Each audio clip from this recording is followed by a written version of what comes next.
This is a story of pride, regret, and a breathtaking moment that turns one man's world inside out. When power meets consequence and love meets truth. Before we dive in, let us know in the comments below where you are watching from. And don't forget to like this video and subscribe to Love and Twilights for more unforgettable stories that hit close to home. Now let's begin. The mirror was cruel tonight. Julian Price stood before it, twisting the sharp edge of his cufflink into place, though his fingers trembled slightly. The midtown skyline stretched endlessly behind him, lights like glitter thrown against midnight. His tailored tuxedo fit perfectly, as always, but the man wearing it felt off balance. The Sterling Industries Gala was his moment.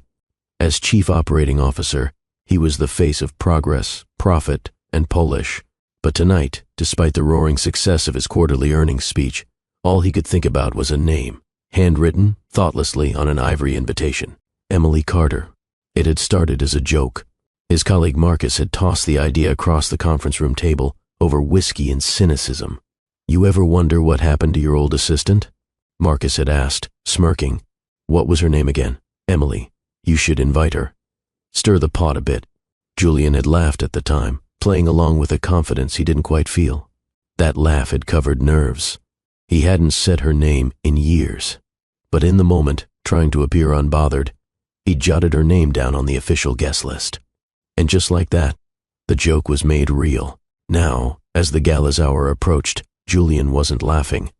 He stared at the guest list again. Her name stared back. Beneath it, 3 unexpected additions. He hadn't authorized those names, but someone had allowed it. 3 children, attending as her guests. He swallowed hard. 3 years earlier. The office had been quieter than usual that day. Julian remembered entering after a lunch meeting, briefcase in one hand, coffee in the other, barking updates into his Bluetooth headset. Then he saw it, her resignation letter. It wasn't dramatic. It was short, handwritten, and left neatly on his desk. No explanation, no goodbye. He'd panicked. Emily had been more than an assistant.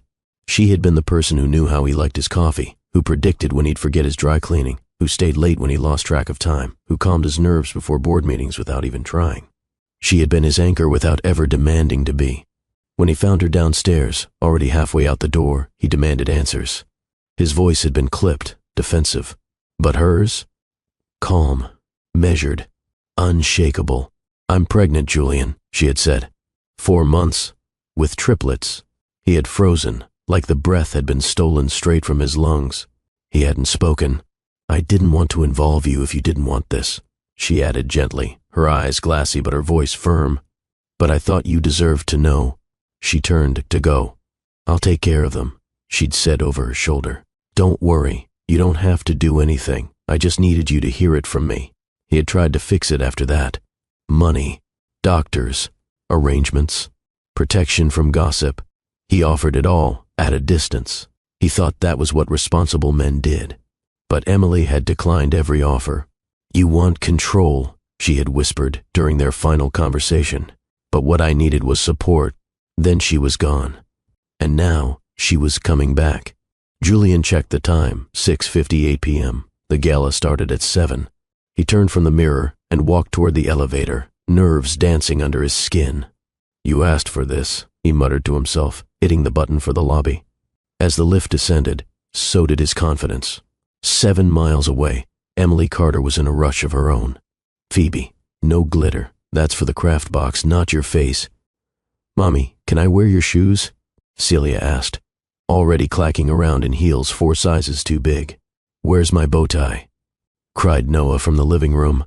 The apartment pulsed with life. The smell of curling iron heat and vanilla-scented lotion lingered in the air. Emily's emerald dress hung on the door. A sleek velvet clutch waited beside it, next to a folded invitation that had been opened a dozen times. "Sterling Industries cordially invites Ms. Emily Carter and guests." Guests. The word had sent a shock through her system the moment she noticed it. She had shown the triplets, unsure of what to say, but their excitement had filled in the silence. Noah thought it was a birthday party. Celia and Phoebe had screamed with joy at the chance to wear princess dresses. Emily had quietly folded the invitation and tucked it into a book on the shelf. Now, looking in the mirror, she saw a version of herself she hadn't seen in years. Her makeup was subtle but defined. Her soft waves had returned thanks to an hour of YouTube tutorials and determination. She touched the hem of her dress, took a breath, and nodded. She wasn't walking into that gala as someone's past. She was walking in as a mother, a woman, and, yes, a goddess. By 7:30 p.m., the black car pulled to a stop beneath the glittering lights of Sterling HQ. Julian stood near the entrance, shaking hands with executives. He was halfway through a conversation about renewable strategy when the hush came over the crowd. His eyes were drawn to the entrance, like fate had yanked them there. Emily, wearing emerald green, looking like wealth had never left her side. And beside her, 3 stunning children, 2 girls in matching dresses and a boy in a tiny tux who blinked up at the marble pillars like they were castles. The color drained from Julian's face. Marcus, beside him, raised an eyebrow. Well, well, he murmured. You sure know how to pull off a dramatic entrance. Julian didn't answer, because Emily wasn't just walking into a party. She was walking into his world, with everything he'd thrown away, right beside her. The black sedan glided to a stop beneath the Sterling Industries portico, its polished frame glistening beneath the crystal exterior lights. A valet in a navy suit rushed forward to open the door. The moment Emily Carter stepped out, the air shifted. Gasps weren't loud, but they echoed nonetheless, in the silence that always precedes spectacle. Draped in an emerald green gown that curved and flowed with the elegance of old Hollywood, Emily exuded more than beauty. She radiated composure, resilience, and power. From behind her, Phoebe and Celia followed in coordinated champagne-toned dresses with soft sparkle and silk bows pinned at the back. Noah, his chest puffed out with pride, clutched her hand in a tuxedo that made him look like he was starring in his own secret agent film. The doorman offered a polite greeting, but his eyes lingered in awe. Emily gave a warm, gracious nod and led her children through the entrance of the towering Sterling building. As they entered, the grandeur of the lobby unfolded. White marble floors gleamed under chandeliers, and the scent of roses and citrus filled the air. Classical music floated in from the adjacent ballroom, but none of it held the guests' attention the way Emily and her children did. Inside the gala hall, conversations stopped mid-sentence. Eyes turned. Flutes froze halfway to lips. From CEOs to socialites, no one could look away. Julian was facing the opposite direction when he felt it, that shift. A current of murmurs swept behind him. He turned slowly, his heart already pounding, his breath shallow. And then he saw her, his ex-assistant, the woman he had once dismissed with cold precision, the woman who had walked out of his life with nothing but grace and a swollen belly. Now she stood in his world again, radiant, unapologetic, and flanked by 3 living reminders of everything he had lost. Julian's expression cracked. The smile he'd rehearsed all evening dropped like glass to the floor. For a moment, he was just a man, no coup, no polished mask. Beside him, Marcus blinked. That's Emily, isn't it? Julian couldn't speak. Michelle, who had once worked under Emily in the executive admin department, broke the silence as she stepped forward across the room, her heels tapping quickly on the marble. Emily Carter? She said with disbelief, though her voice brimmed with admiration. Oh my God. Emily? Emily turned, a warm smile rising. Michelle. They embraced briefly, the connection instant and sincere. You look incredible, Michelle said breathlessly. And are these all yours? Emily glanced at the children, her voice rich with pride. Yes, these are my babies. Phoebe gave a small curtsy. Celia flashed a grin and twirled. Noah, ever direct, stuck out his hand. Hi, I'm Noah. I'm 4.5. Michelle chuckled, covering her mouth. He's perfect. More guests hovered now, curious, forming a semicircle just far enough to pretend not to be eavesdropping. Emily's gaze, calm and unwavering, eventually found Julian, and he looked like he had seen a ghost wearing a crown. Julian took a slow step forward, trying to appear composed. But the closer he got, the more he felt like a teenager who'd snuck out and been caught by his mother. He cleared his throat. Emily. Her eyes met his, unreadable. You look... He faltered, looking down briefly at the children. You all look amazing. Emily tilted her head ever so slightly. Thank you. You look prepared. Her tone was light, but there was weight behind the words. Julian nodded stiffly, unsure what to say next. The crowd behind him was still growing. Just then, Meredith appeared. Blonde, statuesque, and sharply dressed in sapphire velvet, she sidled up beside Julian, slipping her hand behind his back with subtle possession. "Everything all right, Julian?"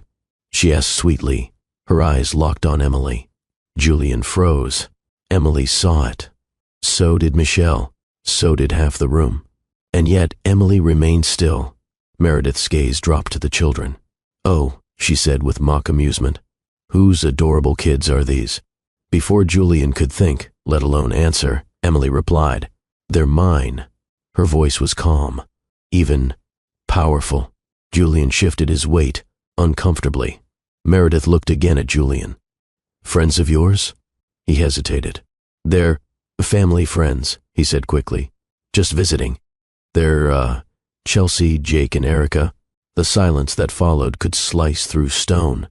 Even the children looked confused. Emily raised an eyebrow, but she said nothing. She turned back toward her children, smoothing a ribbon in Celia's hair. "Come on, sweethearts," she said softly. "Let's get some juice." Phoebe took her hand.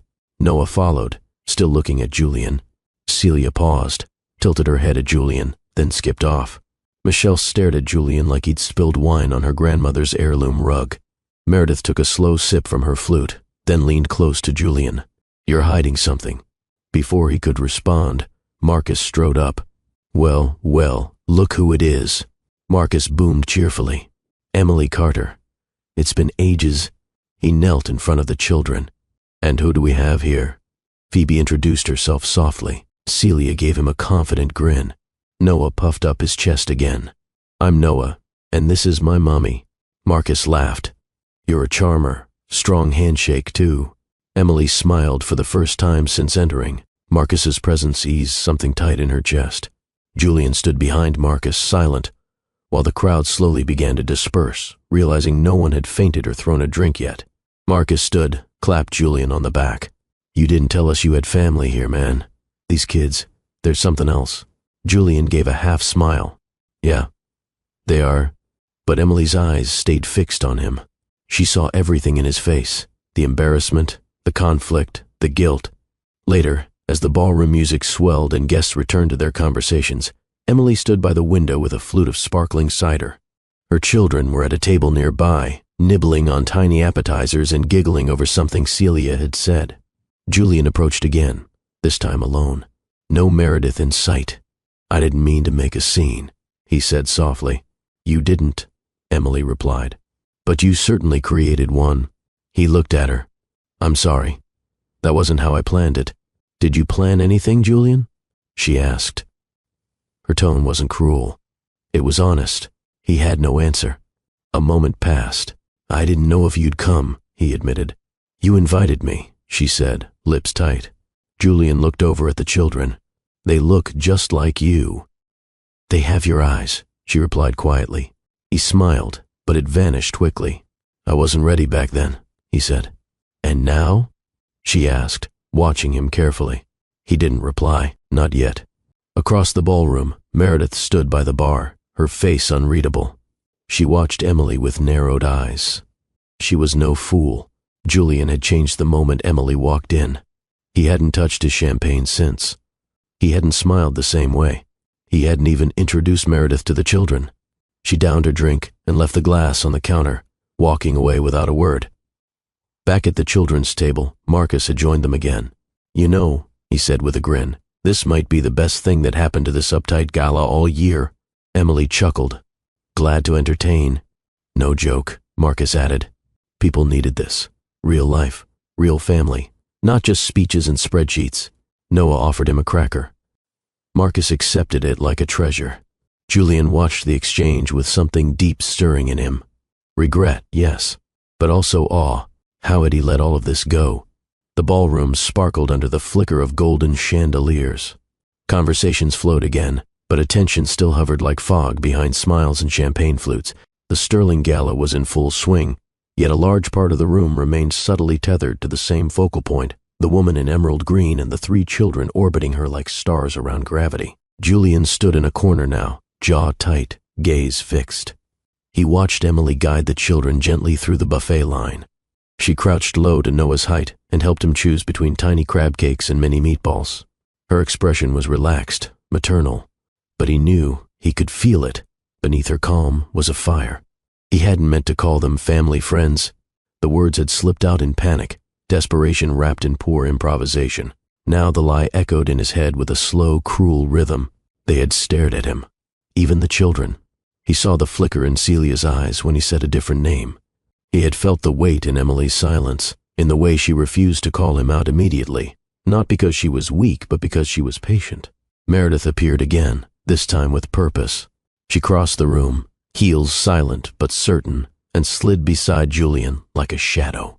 "You're not very convincing tonight," she said softly, sipping from her new glass of rose. Julian didn't respond. Meredith tilted her head. "They're not family friends." Her tone was simple. It wasn't a question. It was a fact wrapped in frost. "No," Julian replied, after a pause.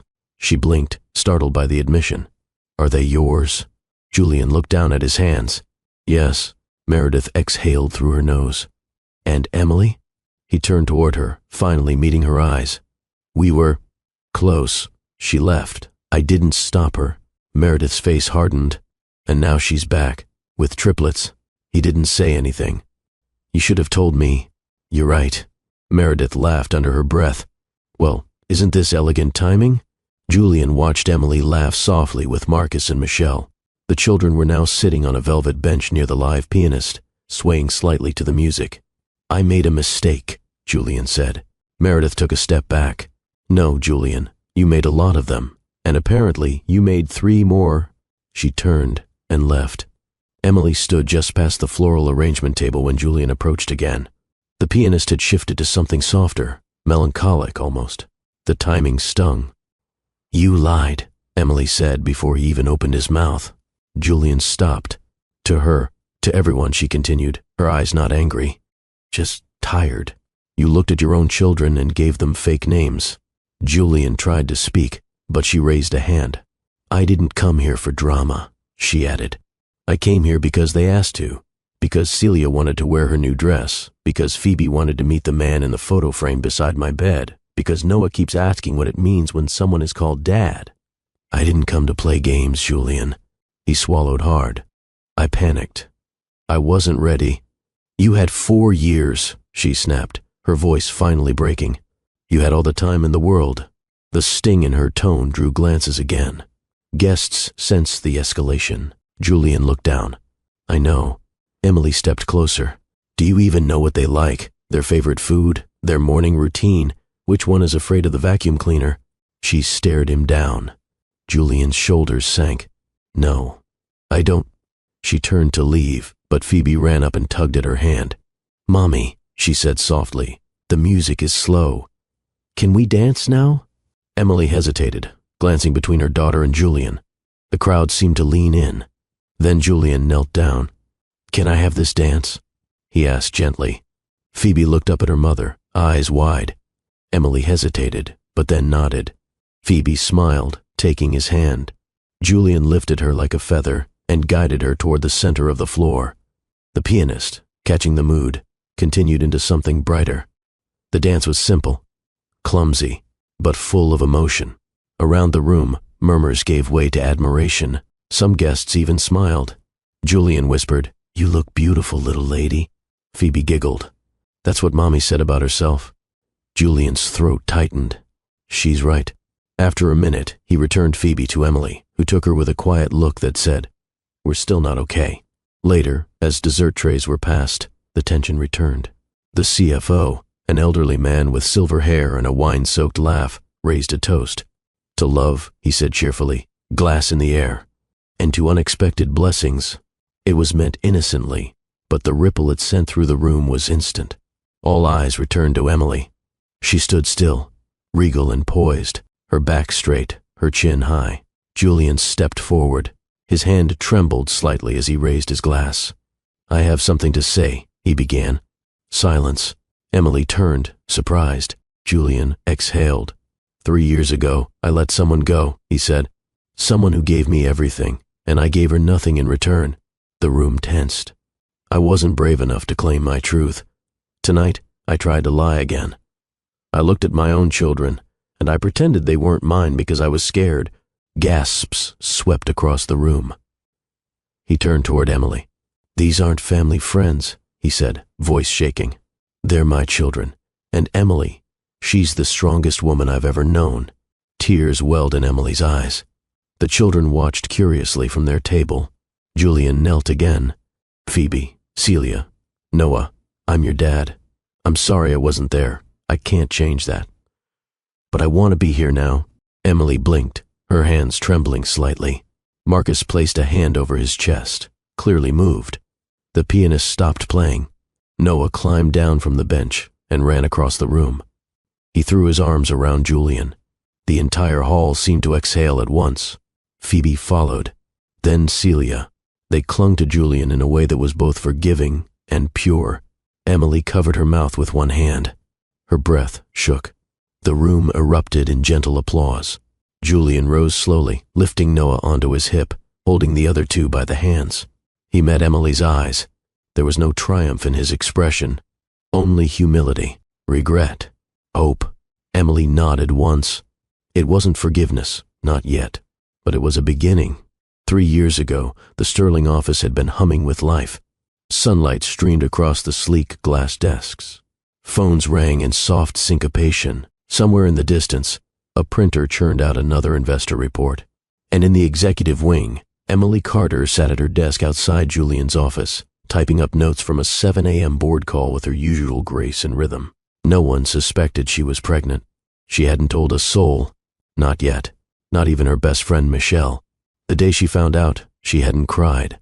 She hadn't smiled either. She had simply placed her hand gently over her abdomen and sat there in silence, listening to the heartbeat that was suddenly louder than her own. Her relationship with Julian had always been complicated. He was demanding, relentlessly so. But in the quiet moments between meetings and crises, he was something else entirely. Thoughtful in the way he remembered how she took her coffee.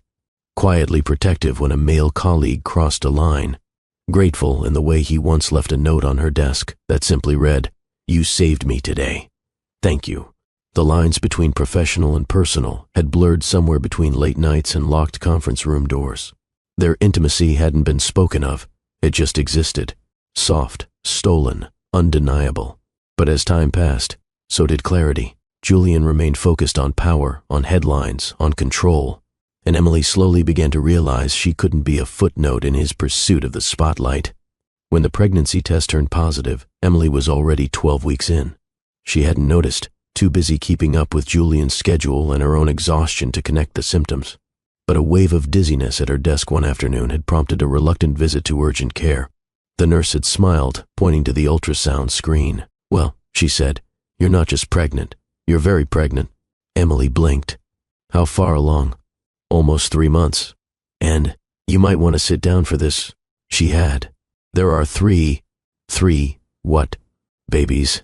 For 2 days, Emily had walked through the office in a haze. She smiled when needed. She took notes. She booked flights. But inside, her world tilted wildly. She felt like a woman walking a tightrope between joy and terror. It wasn't just the pregnancy. It was him. She knew Julian. He was brilliant, magnetic, and emotionally evasive. His ambition filled every room. But his heart, she wasn't sure he'd ever given it away. That was what scared her most. Not being alone, but being abandoned by someone who wouldn't even admit he had left. The night she decided to resign, the office was empty. The janitor had just turned off the hallway lights. She slipped the envelope onto Julian's desk and walked out without looking back. Inside the letter, she'd written only this: "Julian, I am leaving Sterling. I won't make this complicated. Thank you for everything. Emily." He found the letter the next morning, barely noticing the envelope until his hand slid over it mid-desk search. The moment he read her name, he stilled. He read the note twice, then a third time, waiting for the meaning to hit. He stormed out of his office and called her phone. No answer. Then he saw her in the lobby, holding her coat and walking toward the door. He caught her arm gently. "Emily, what is this?" She looked up, calm and unwavering. "I'm resigning," she said. "I can see that. But why? What happened?" Her voice lowered. "I'm pregnant." Time stopped. He blinked. "You're what?" 4 months. I didn't know either, not until recently. His mouth opened and closed. Why didn't you tell me sooner? I needed time to decide what to do. With my child? He asked, voice rising. With our children, she corrected. Triplets. Julian staggered back like the words had weight. I'm keeping them, she said simply. I came to say goodbye because I didn't want you hearing it through whispers. He swallowed, eyes flicking down to her belly. Emily, this is too fast. I need time. We need to talk. This isn't the place. Where is the place, Julian? She asked. In your calendar between meetings? At a fundraiser? That's not fair. I know. And with that, she walked out. For the next week, Julian spiraled. Not in public. No one at Sterling knew. But inside, he unraveled. He called doctors, scheduled consultations, paid for specialists, sent texts that said things like, "Please let me help. You don't have to do this alone. I'll support the babies financially. I just need time," Emily answered once. Her voice was soft. You're thinking in numbers, logistics, press releases. But what I need is partnership. He had no answer. She added, if you can't be present emotionally, I'd rather do it alone. Then she hung up, and she meant it. The final time they saw each other was at a small cafe downtown. It was raining, the kind of rain that blurs headlights and puddles dreams. She wore a navy blue coat. Her stomach had just begun to show. He sat across from her, nervous fingers wrapped around a steaming cup. Emily, he said quietly, I've been thinking about everything. So have I, she replied. I want to be there. In some way. She looked at him, eyes firm but kind. In some way isn't good enough for what's coming. I don't know how to be a father. I never planned. Neither did I, she whispered. He looked down. I love them already, she continued. I feel them move. I talk to them. They'll need more than money, Julian. They'll need someone who can see them. I'm not sure you know how. That's not fair. It's not meant to be. She left that cafe with tears burning behind her lashes.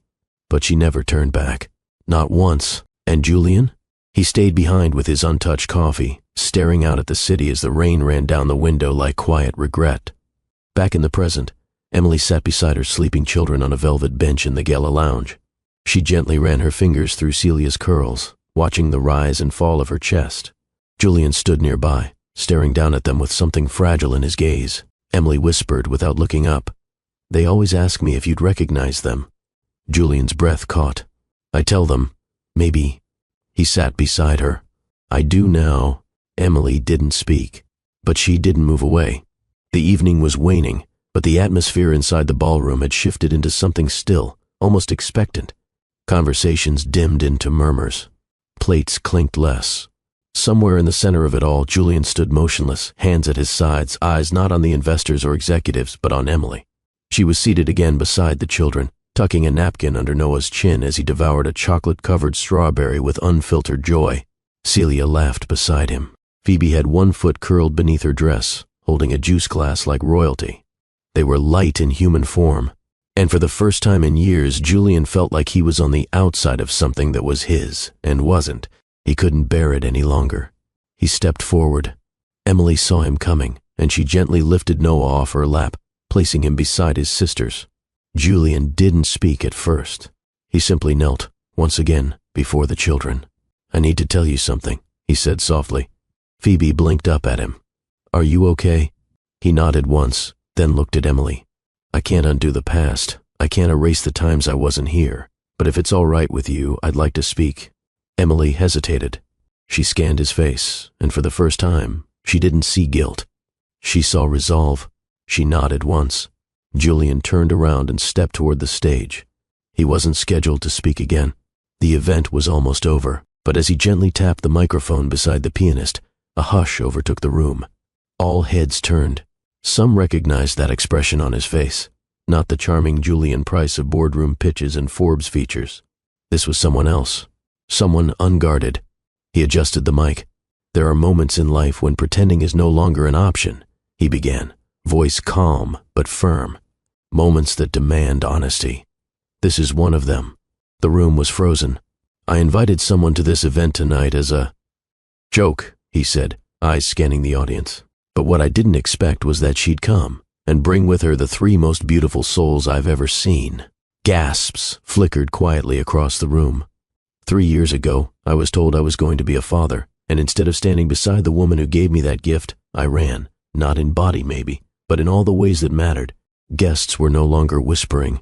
They were just listening. I told myself I was too busy, too unprepared, too important to pause. He shook his head. But I see now that I wasn't unprepared. I was afraid, and I covered that fear with power and distance. I watched the woman I cared for walk out of my life, pregnant, brave, and determined, and I let her. He paused, looking down. She didn't ask me for money. She didn't demand a thing. She walked with her dignity and carried a burden I was too cowardly to share. Until tonight. A few women in the room had tears in their eyes. Julian turned toward the crowd and motioned gently. From the back, Emily stepped forward. With her children, there were no words, just the sight of her in green silk, walking with purpose. The children followed, heads held high.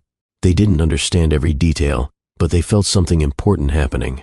Julian stepped off the platform and met them halfway. "Emily," he said, voice low but steady, "I failed you, I failed them, and I don't deserve forgiveness just because I finally showed up." She stared at him, breath trembling. "But I'm not here asking to erase what happened. I'm asking to rebuild, not for reputation, not for performance, but because I saw something tonight. I saw my children. I saw you, and I knew I can't stand outside of this anymore." Emily said nothing for a moment. Her gaze moved to the kids, Phoebe clinging shyly to her dress, Celia chewing her lip, Noah holding her hand tightly. "I came here tonight for them," she finally said, voice soft.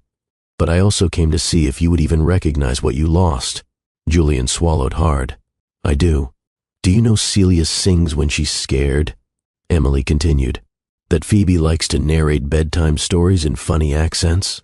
That Noah tries to fix everything in the house with toy tools and asks if he's like you?" Julian's eyes glistened. "I want to learn all of it." She stepped a little closer. "You didn't just miss their first words. You missed their first hospital stay, their first school interview, their first question about where their daddy is." Each word was like a hammer, but Julian took every one of them. "I'm sorry," he said quietly, "for all of it." The room held its breath. Emily looked at the children, then back at him. "Phoebe," she said, turning to her daughter, "do you want to say something?" Phoebe nodded slowly, then took one step forward. Her tiny voice lifted. "I hoped you'd come someday," she said. Julian knelt down again, blinking quickly. "I'm here now."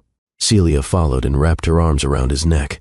Noah tilted his head, then offered his small palm. "Do you want to come to our house next time?" he asked plainly. Julian laughed gently through a cracked breath. "If you'll have me." Emily looked down, one tear sliding slowly down her cheek. Julian stood and gently took her hand. "I don't expect you to forget, Emily. I only hope I can earn your trust again." She didn't answer with words. She let her hand remain in his. And the room? The ballroom of suits and stilettos? It erupted, not into chaos, but into a quiet collective wave of applause.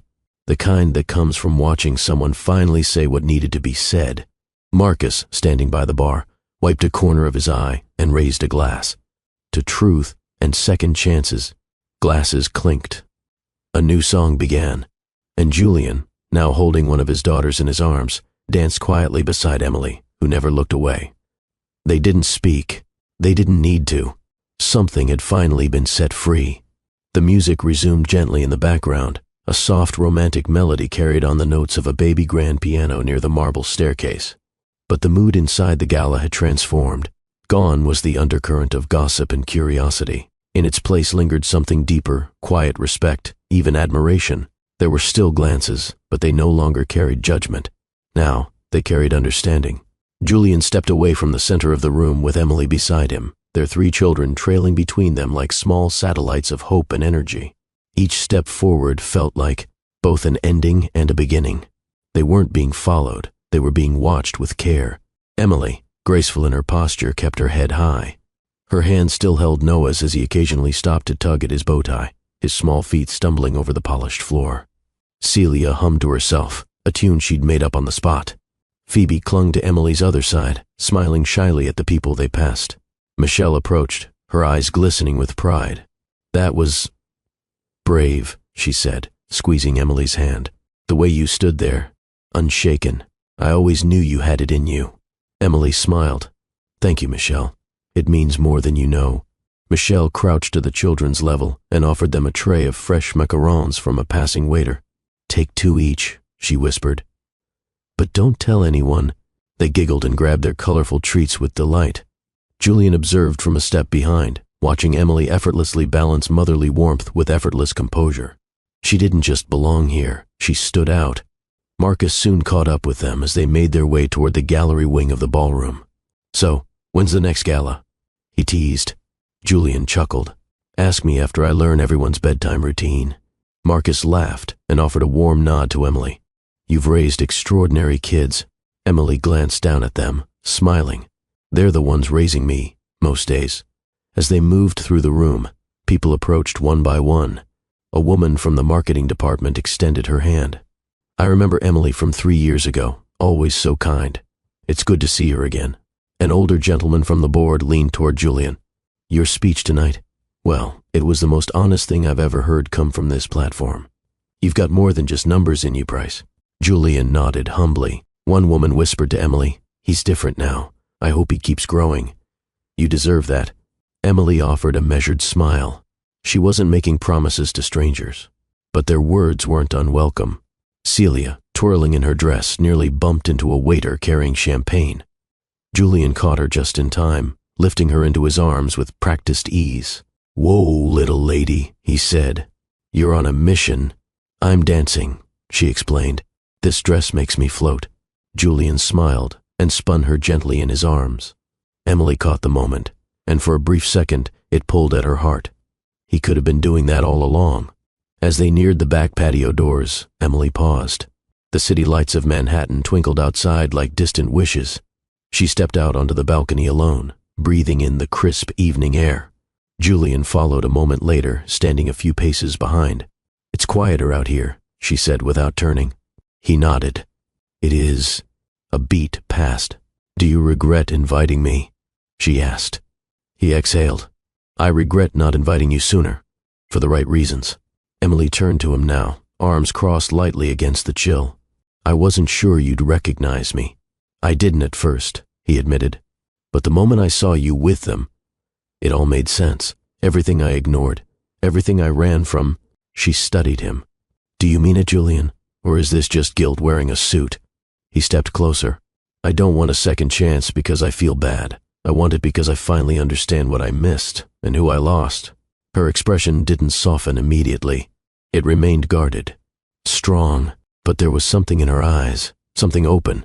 Back inside, the triplets had joined a small group of children from other guests, playing a spontaneous game of musical chairs beside the live string quartet. Marcus leaned down to Noah and whispered, You'll be running this company one day. Noah blinked. Okay. Julian and Emily returned to the ballroom to find their children laughing in the middle of the impromptu game. Guests watched them with fondness. Celia claimed a seat at just the right time. Phoebe let out a triumphant squeal. Noah clapped loudly for everyone, regardless of who won. Julian sat beside Emily near the edge of the floor. You did this, he said quietly. You gave them joy, confidence, a home. Emily looked forward. I tried. No. You succeeded. She met his eyes. And what about you? I want to start now, he said. Not just with them. With you. She looked away briefly. It's not that easy. I know. But I don't expect it to be easy. I just want to earn it, one moment at a time. The pianist shifted into a classic slow tune, rich and familiar. Some couples began to drift to the dance floor. Julian stood and held out his hand. May I? Emily looked at him for a long second, then set down her glass and placed her hand in his. They moved slowly, each step careful. It wasn't a sweeping waltz. It was a conversation without words. I used to imagine this, Julian said. You and me, at an event, no tension, no secrets, just us. And I used to imagine you would forget me by the next morning, she replied. He stopped moving for a second. But you didn't, she added. That's why I came tonight. I had to know. He turned her gently, and now. She didn't answer. Instead, she placed her head lightly on his shoulder. Just for a second. It was enough.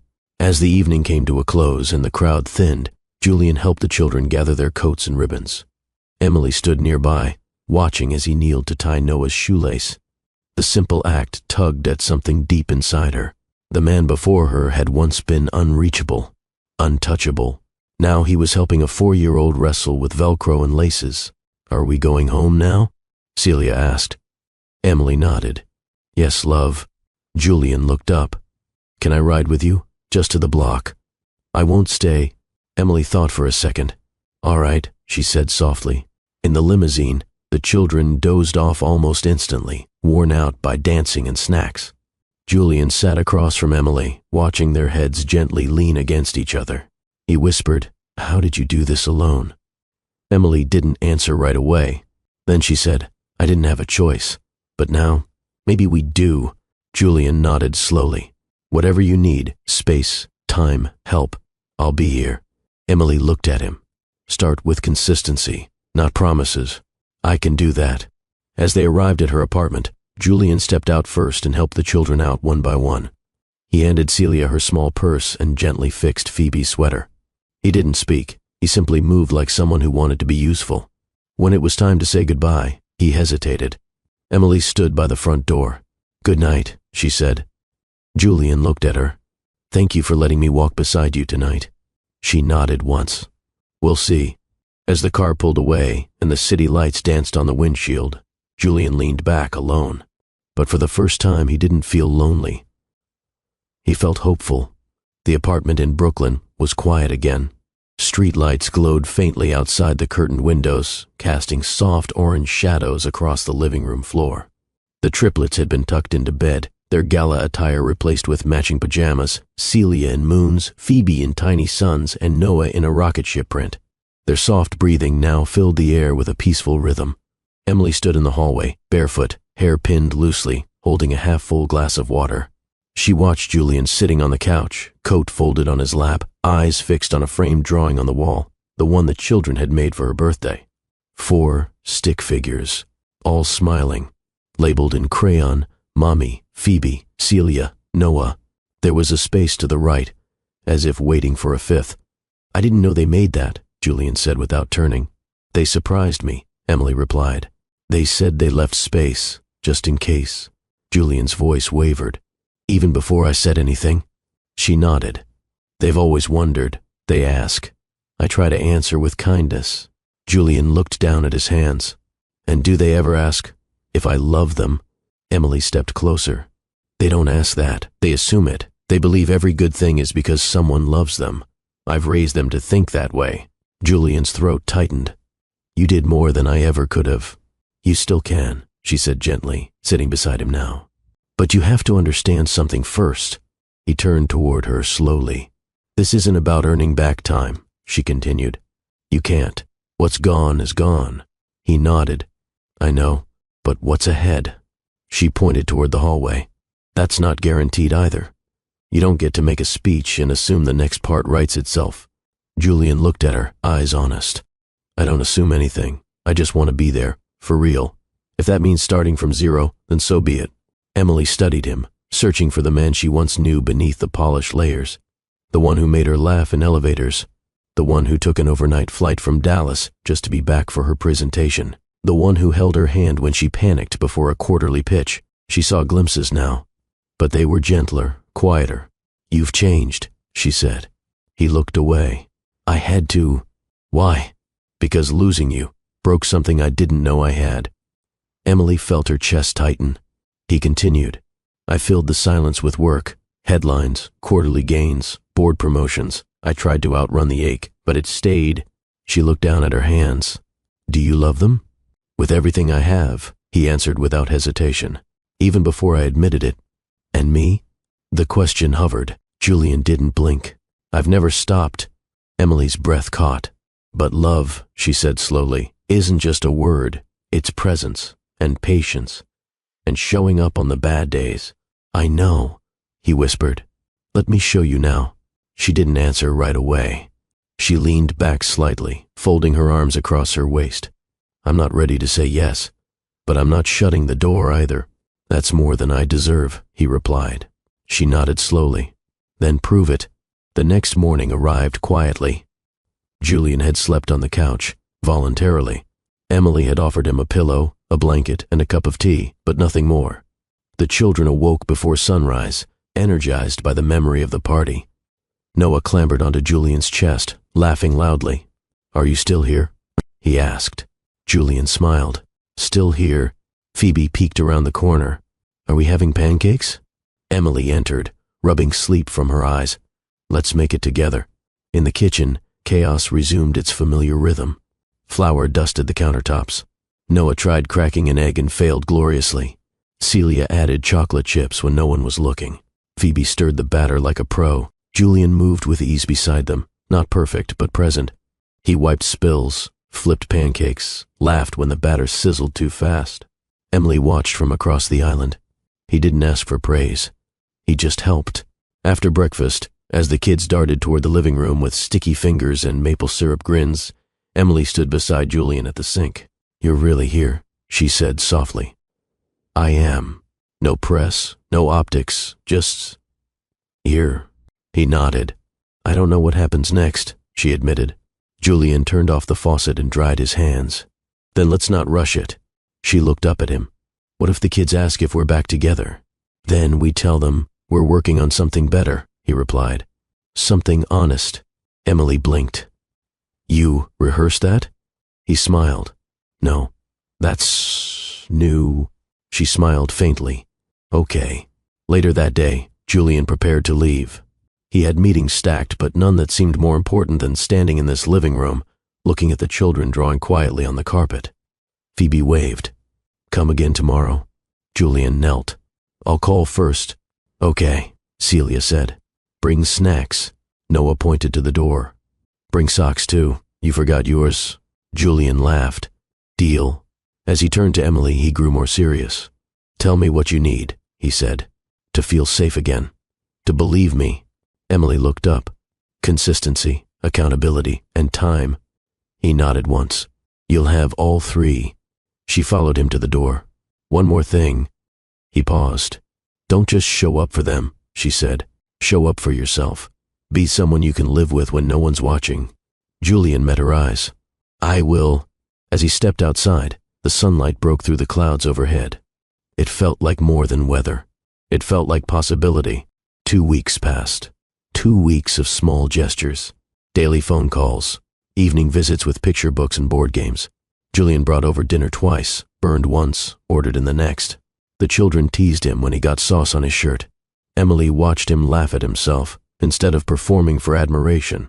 He came not to impress, but to be involved. And slowly, it worked. One rainy Thursday evening, as thunder rolled softly in the distance, Emily stood by the living room window with a mug of tea in hand. The kids were asleep. Julian was sitting on the floor, assembling a bookshelf they'd bought earlier that week. He wasn't doing it for her.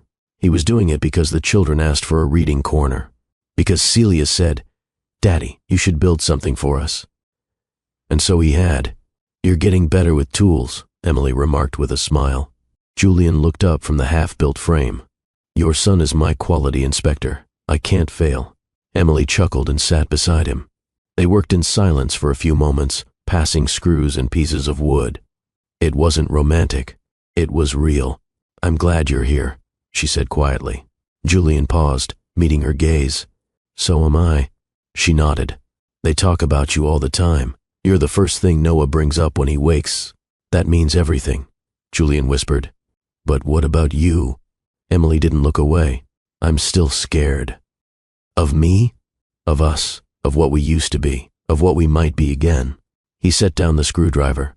"You don't owe me anything, Emily. Not a relationship, not a second chance, just the truth." She took a breath.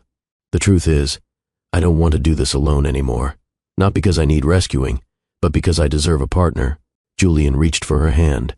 "You have one," he said. "If you'll let me be him." She nodded once, slowly. "I'm ready to try." That weekend, Julian invited them all to a park just across the river, near a playground with old wooden structures and a carousel the kids had begged to ride. He brought a picnic basket, sandwiches, cut fruit, juice boxes, and a chocolate cake Emily had once mentioned during a late-night work shift years ago. "You remembered," she said, eyeing the cake. Julian smiled. "Hazelnut ganache. You said it tasted like a quiet Friday night in Paris." I took notes. They laughed. The children ran across the grass, chasing bubbles and feeding ducks. When Phoebe scraped her knee on the gravel path, Julian lifted her with gentle care, cleaned the wound, and whispered, "Even the bravest explorers trip sometimes." Emily watched, and something deep inside her softened.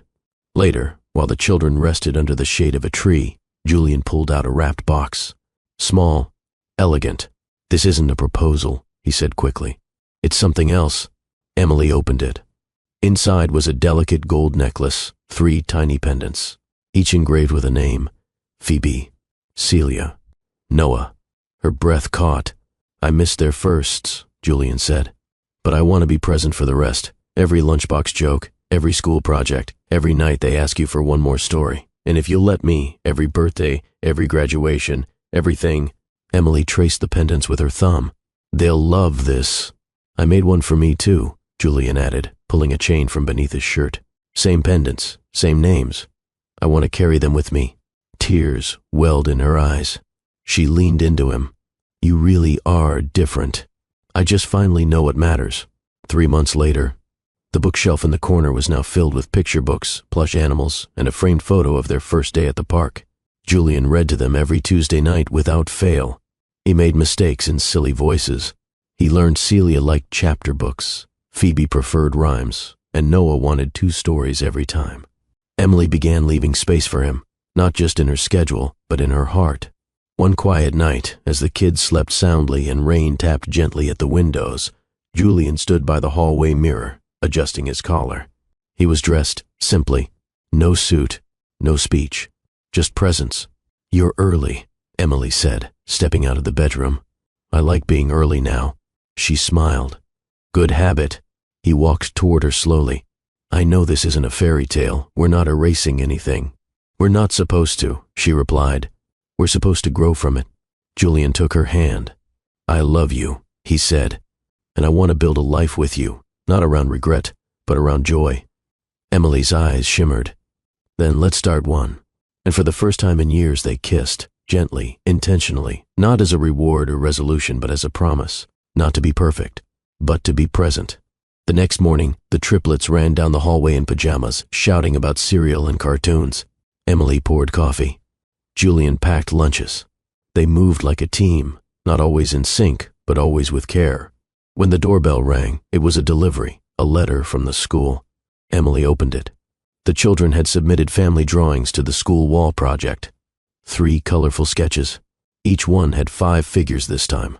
Smiling, holding hands, standing beneath a bright blue sky.